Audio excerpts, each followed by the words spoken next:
அன்பான இஸ்லாமிய சொந்தங்களே, டே 3க்கு தயாரா? ஆமா, அல்ஹம்துலில்லாஹ் நம்மளுடைய சேனல்ல 60 நாள் குரான் கத்துக்கிறது 60 டேஸ் குரான் லேர்னிங் சேலஞ்சில் நம்ம இணைஞ்சிருக்கோம். அல்ஹம்துலில்லாஹ் இன்னைக்கு அதுல டே 3 வீடியோ நீங்க பாக்குறதுக்கு முன்னாடி டே 1 டே 2 கம்ப்ளீட் பண்ணிடணும். அப்படி கம்ப்ளீட் பண்ணலன்னா இருக்கிற லிங்கை கிளிக் பண்ணி முதல் 2 வீடியோ பார்த்துருங்க. அதே போன்று நீங்கள் இப்பொழுதுதான் முதல் முறையாக நம்முடைய சேனலை பார்க்கக்கூடியவர்களாக இருந்தால் சப்ஸ்கிரைப் செய்து கொண்டு பெல் ஐக்கானையும் கிளிக் செய்து கொள்ளுங்கள். அப்பொழுதுதான் நாம் போடக்கூடிய வீடியோ உங்களுக்கு நோட்டிஃபை ஆகும். ஆக அன்பிற்குரியவர்களே, இன்றைய பாடத்தை ஆரம்பிக்கிறதுக்கு முன்னாடி ஒரு அன்பான வேண்டுகோள். நம்ம பாடத்தை பார்க்கக்கூடிய யாருமே லைக் போட மாட்டேங்கிறீங்க. ஏன் நான் பாடம் நடத்துறது உங்களுக்கு பிடிக்கலையா? அதனால நமக்கு ஒரு லைக் போடணும். ஏன் லைக் போட நம்ம வலியுறுத்துறோம்னா, அதிரத்து லைக் எல்லாம் கேட்கிறாரு அப்படின்னு நினைக்க வேணாம். யூடியூபுடைய அல்கோரிதம் என்ன சொல்லுதுன்னா, பார்க்கக்கூடிய வியூவர்ஸ் எந்த அளவுக்கு அதிகமா லைக்கும் கமெண்ட்ஸும் பண்றாங்களோ அந்த அளவுக்கு இந்த வீடியோவை யூடியூப் உலகமெங்கும் உள்ள பல சமூகங்களுக்கு, இஸ்லாமியர்களுக்கு எடுத்து கொண்டு போய் செல்லும். அப்போ நீங்க போடக்கூடிய லைக்னால யாரெல்லாம் உலகம் எங்கும் குரானுடைய கிளாஸ் தமிழ்ல கேட்கணும்னு ஆசைப்படுறாங்களோ அவங்களுக்கான ஒரு உதவியாக, ஒரு ஊன்றுகோலாக இருக்கும் என்பதை நீங்க நினைவில் வைத்துக் கொள்ள வேண்டும். அதனால இப்பவே அந்த லைக்கை கிளிக் பண்ணிடுங்க. சரி, அல்ஹம்துலில்லாஹ் இன்னைக்கு கிளாஸுக்கு நம்ம போலாம். போறதுக்கு முன்னாடி அல்லாஹ்வை போற்றி நாயகத்தின் மீது ஸலவாத் ஓதிக் கொள்ளலாம். அல்ஹம்துலில்லாஹி ரப்பில் ஆலமீன். அல்லாஹும்ம ஸல்லி அலா சய்யிதினா முஹம்மதின் வ அலா அலி சய்யிதினா முஹம்மதின் வ பாரிக் வஸல்லிம். அன்பிற்குரியவர்களே, இன்றைய பாடம் என்னன்னு சொன்னா ஒண்ணும் இல்ல, ரிவிஷன் டே. டுடே என்ன? ரிவிஷன். அதாவது நம்ம முதல் 2 நாள் பார்த்த பாடத்தை இன்னைக்கு ஒரு மறுபரிசீலமைப்பு செய்யணும். இன்னைக்கு ஒரு வாட்டி அதை ரிவிஷன் பண்ணி எப்படி படிச்சோம் அப்படின்றத ஒரு வாட்டி ஒரு நினைவூட்டி விட்டு இன்ஷால்லா நாளைக்கு ஃப்ரெஷ் கிளாஸ் தொடங்கலாம். அதுக்கு முன்னாடி நான் இப்போ உங்களை கேள்விக்காக கேட்கிறேன். எப்படி கேள்விக்கு நீங்க பதில் சொல்ல முடியும் அப்படின்னா, இங்க இருக்கக்கூடிய அலிஃப் பாத்தா நம்ம படிச்சோம் இல்லையா, இந்த லெட்டர்ஸ் மேல நான் கை வைப்பேன். நீங்க ஆன்சர் சொல்லணும். நான் சொல்லக்கூடிய ஆன்சர் கரெக்டா இல்லையா அப்படின்றத நீங்களே சரி பார்த்துக்கணும். சரிங்களா? இப்ப பாருங்க, நான் மாத்தி மாத்தி கை வைப்பேன். இல்ல வேண்டாம், முதல்ல தொடர்ந்து கை வச்சுட்டு வருவோம். நீங்க சொல்லுங்க. நான் ஒரு 2 செகண்ட் கேப் விடுவேன், அதுக்குள்ள நீங்க சொல்லியிருக்கணும். அது தொடர்ந்து நான் சொன்னேன்னா நான் சொல்றதும் நீங்க சொல்றதும் கரெக்டா இருக்கான்னு பார்க்கணும். எவ்வளவு மார்க் எடுக்கிறீங்கன்னு பார்ப்போம். பிஸ்மில்லாஹிர் ரஹ்மானிர் ரஹீம். அலிஃப், பா, தா, தா, சா, ஜீம், ஹா, ஹா, தால், ஜால், ரா, ஜா, சீன். சொல்லிட்டு இருக்கீங்களா? ஷீன், ஸ்வாத், ضاد, طاء, ظاء, عين, غين, فاء, قاف, كاف, لام, ميم, نون, واو, ஹா, ஹம்ஸா, யா. அல்ஹம்துலில்லாஹ். ஓதி பாத்தீங்களா? இப்போ மாத்தி மாத்தி ஷஃபிள் பண்ணி கேட்பேன். நீங்க கரெக்டா சொல்றீங்களான்னு பார்க்கலாம். ஜீம், நீங்க சொன்னதை கரெக்டான்னு செக் பண்ணிக்கணும். ظا, சா, ஹா, பா, ضاد,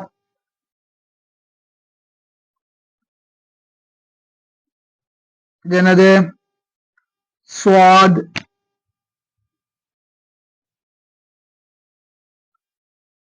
மீம். கரெக்டா? அடுத்து என்ன கேட்கலாம்? ஹம்சா, காஃப், ரைன். சரி, அல்ஹம்துலில்லாஹ்.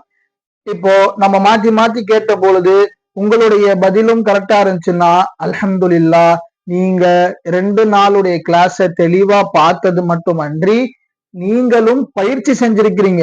உங்களுடைய முயற்சி, உங்களுடைய எஃபோர்ட்ஸ் 100% கொடுத்திருக்கீங்கன்னு அர்த்தம். சப்போஸ் யாருக்கெல்லாம் தெரியலையோ ஒன்னும் வருத்தப்பட வேண்டாம். நீங்க இன்னும் கொஞ்சம் முயற்சி செய்யணும்.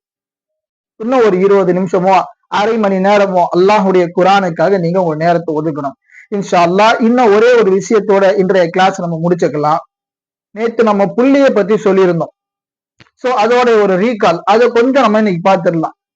புள்ளிகள் கோடுக்கு கீழையும் எழுதப்பட்டிருக்கு, போடப்பட்டிருக்கு, மேலையும் போடப்பட்டிருக்கு. இது எதற்காகன்னு சொன்னா எழுத்துக்களோட வித்தியாசத்தை நம்ம தெரிஞ்சுக்கிறதுக்காக.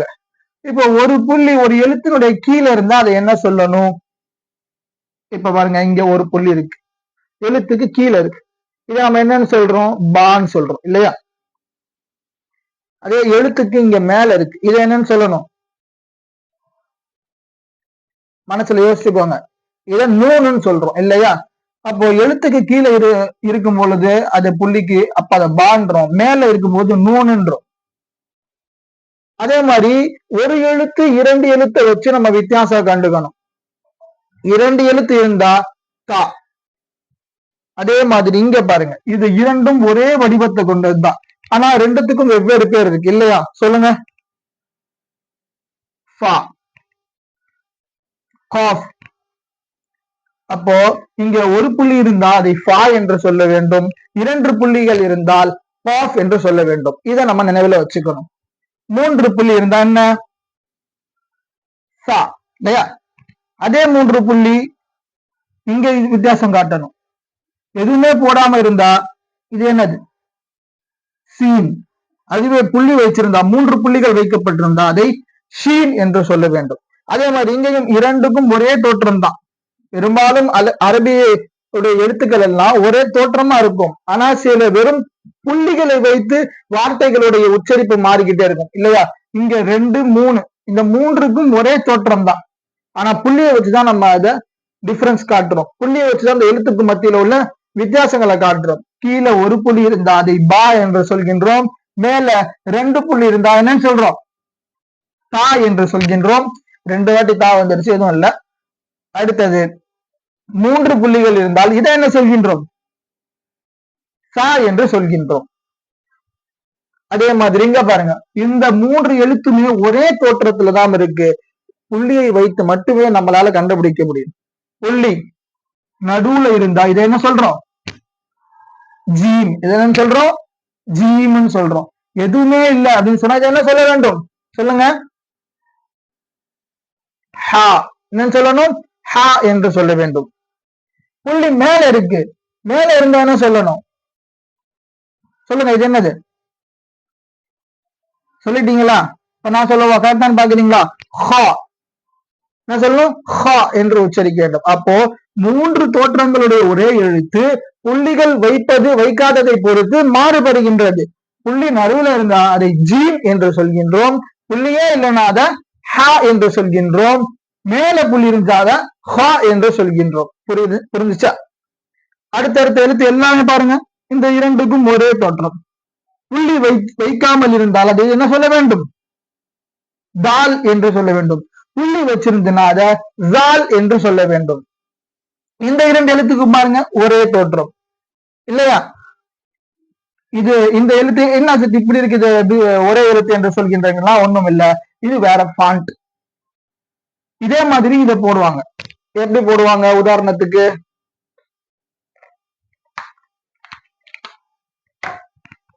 இப்போ இதே மாதிரி போடணும்னு சொன்னா இந்த எழுத்த இதே மாதிரி இப்படி போடுவாங்க.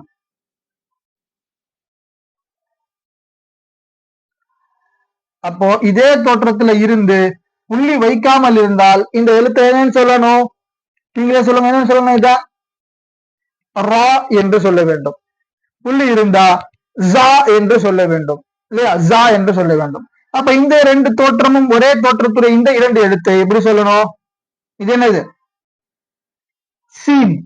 இது ஷீன். மூன்று புள்ளிகள் வைக்கப்பட்டிருந்தால் அது என்ன சொல்ல வேண்டும்?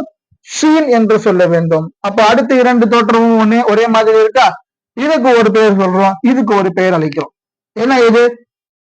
ஸ்வாத். என்னது? ஸ்வாத். இந்த எழுத்தை கடவாப்பள்ளியில நுனிநாக்க வச்சு சொல்லணும். வாத். எப்படி சொல்லணும்? கடவாப்பள்ளியில் வைத்து வாத் என்று சொல்ல வேண்டும். அடுத்த இரண்டு எழுத்துக்கும் ஒரே தோற்றம். புள்ளி வைத்ததைக்கு நம்ம ஒண்ணு சொல்லணும், புள்ளி வைக்காததுக்கு ஒண்ணு சொல்லணும். இது என்னது? துவா. என்னது? துவா. புள்ளி வைத்ததற்கு வா என்ன சொல்லணும்? வா என்று சொல்ல வேண்டும். அடுத்த இரண்டு எழுத்துக்கு வாங்க. இந்த இரண்டு எழுத்துக்களுக்கும் ஒரே தோற்றம். இந்த எழுத்து என்னன்னு சொல்லுவோம்? ஐன். இந்த எழுத்து என்னன்னு சொல்லணும்? புள்ளி வைத்த எழுத்துக்கு கைன் என்று சொல்லணும். என்ன சொல்லணும்? கைன் என்று சொல்ல வேண்டும்.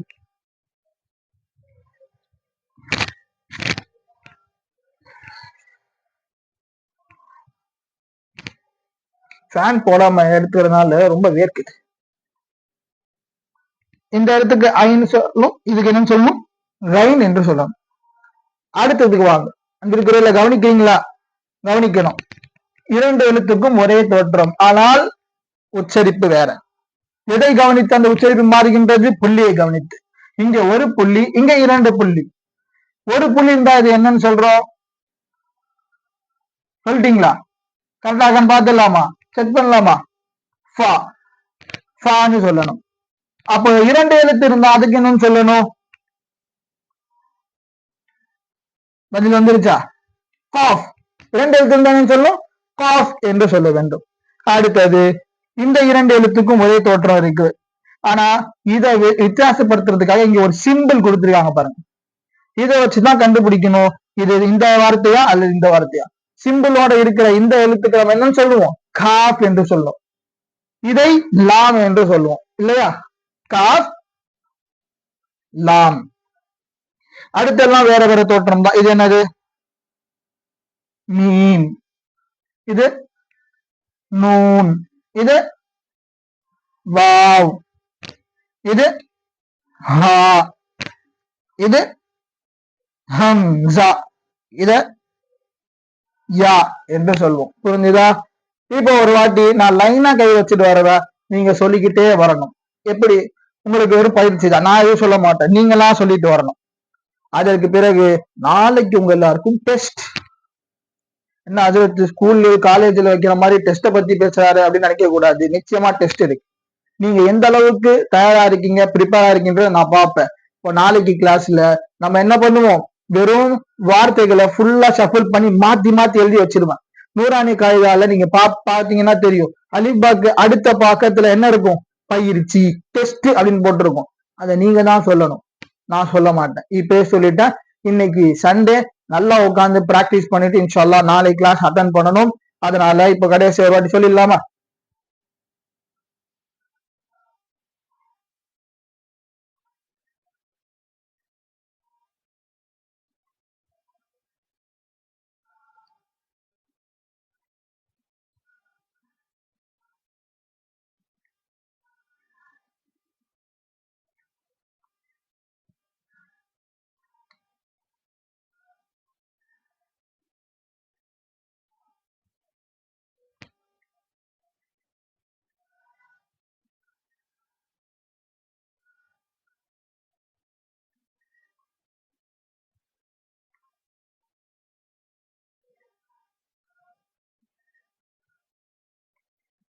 சொல்லியாச்சா? அல்ஹம்துலில்லாஹ். யார் யாரு அல்ஹம்துலில்லாஹ் யார் யாருக்கெல்லாம் புரிஞ்சுது அப்படின்றத கமெண்ட்ல சொல்லுங்க. இல்ல புரியல, இன்னும் ஏதாவது வேற எதுவும் அதிகமான விளக்கங்கள் வேண்டும் என்றால் கமெண்ட் செக்ஷன்ல போடுங்க.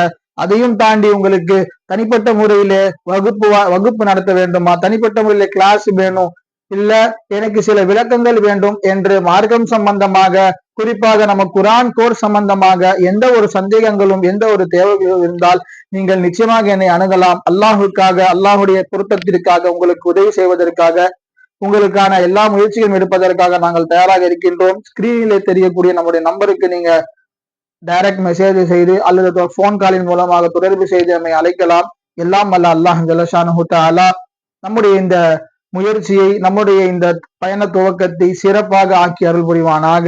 அன்பிற்குரியவர்களே, நம்முடைய வீடியோவை பார்த்துட்டு இருக்கக்கூடிய நீங்கள் லைக் செய்து நம்முடைய எல்லா இஸ்லாமிய சொந்தங்களும், குறிப்பாக உங்களுக்கு தெரிந்த யாரெல்லாம் குர்ஆனை கற்காமல் இருக்கின்றார்களோ அவர்களை கற்றுக்கொள்ள நீங்கள் ஆர்வப்படுத்தி நீங்கள் நம்முடைய இந்த வீடியோக்களை, இது போன்ற ஒரு வாய்ப்பு, ஏன்னா இந்த மாதிரியான வாய்ப்பு இருக்கிறது தெரியாமல் இருக்கக்கூடிய எத்தனையோ பேர் குர்ஆனை கத்துக்காம இருக்கலாம். ஒருவேளை இப்படி வாய்ப்பு கிடைச்சா இன்ஷா அல்லாஹ் கத்துக்கலான்ற எண்ணத்துல இருக்கவங்களுக்கு அது பிரயோஜனமாக இருக்கும். அதனால நம்ம எதையும் ஷேர் பண்றோம். இன்ஷா அல்லாஹ் இந்த ஒரு நன்மை மேலான நன்மை, சாதாரண நன்மையான விஷயம் இல்ல, உயர்ந்த நன்மை.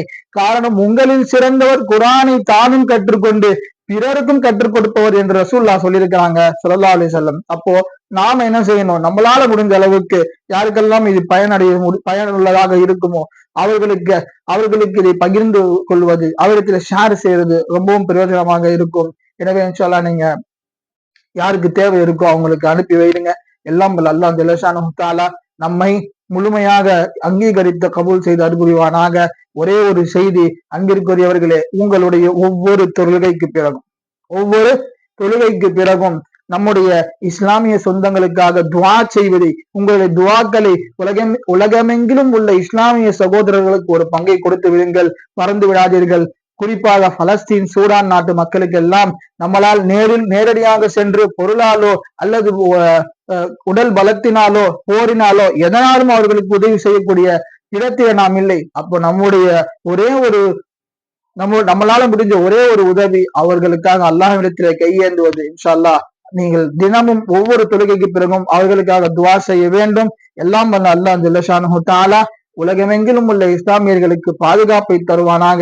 அவர்களுடைய உடல், அவர்களுடைய குடும்பங்கள், பிள்ளைகள், செல்வங்கள் அனைத்துக்கும் அல்லாஹ் ஜல்லஷானஹு தஆலா பொறுப்பேற்று கொண்டு கயவர்களையும் இஸ்லாத்தை அழிக்க நினைக்கக்கூடிய யூதர்களையும் அடியோடு அழித்து அல்லாஹ் தன்னுடைய சூழ்ச்சியின் மூலமாக இஸ்லாத்திற்கும் இஸ்லாமியர்களுக்கும் வெற்றியை தருவானாக என்று துஆ செய்து இன்றைய பாடத்தை நிறைவு செய்கின்றேன். அஸ்ஸலாமு அலைக்கும் வரஹ்மத்துல்லாஹி வபரகாத்துஹு.